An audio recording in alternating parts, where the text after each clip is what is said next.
নামে মধ্যবর্তী নির্বাচন হলেও স্টেটের অনেক গুরুত্বপূর্ণ পদে প্রার্থী বাছাইয়ের চূড়ান্ত ধাপ ৪ নভেম্বরের নির্বাচন। যুক্তরাষ্ট্রের প্রেসিডেন্ট ছাড়া state governor, state senator, comptroller, attorney এবং অ্যাসেম্বলিম্যান সহ স্টেটের গুরুত্বপূর্ণ পদের অনেকেই নির্বাচিত হবেন এদিন।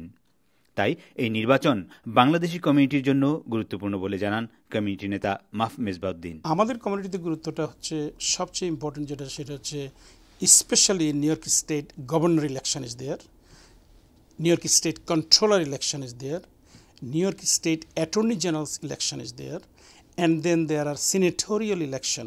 In New York State there are 62 senators. Those election is happening at this time, and there are 150 assemblymen. Though all the assembly election is not happening, most of the assembly's election is happening now.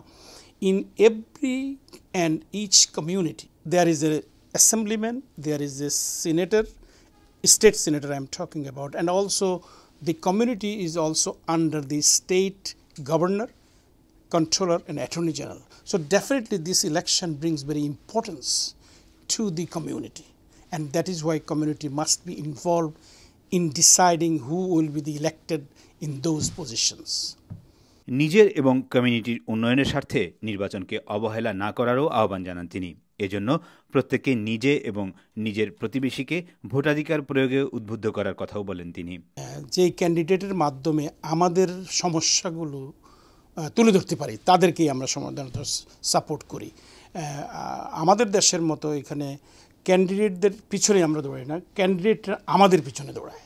কারণ তারা মনে করে একটা community organisation হিসেবে আমাদের কাছে যদি তারা আসে, আমাদের কাছে যদি আমাদের সমস্যা শুনে, কমিউনিটির সমস্যা, আর সেই সমস্যা নিয়ে যদি তারা কথা বলে, তাহলেই আমাদের কমিউনিটির লোকেরা তাদেরকে ভোটের সময় ভোট দিবে। তো আমরাও মনে করি যে বিভিন্ন ক্যান্ডিডেটদের সাথে from controller, attorney general, state senate and state assembly, we have spoken with this people, এবং এদের কাছে আমরা আমাদের সমস্যাগুলো তুলে ধরেছি।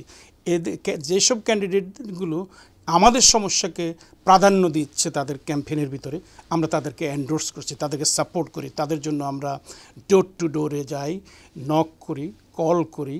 তারপরে ইলেকশনের দিন আমরা তাদেরকে, যাদেরকে দরকার হলে আমরা যানবাহন দিয়ে ভোট কেন্দ্রে নিয়ে যাব, ভোট কেন্দ্র থেকে নিয়ে আসবো।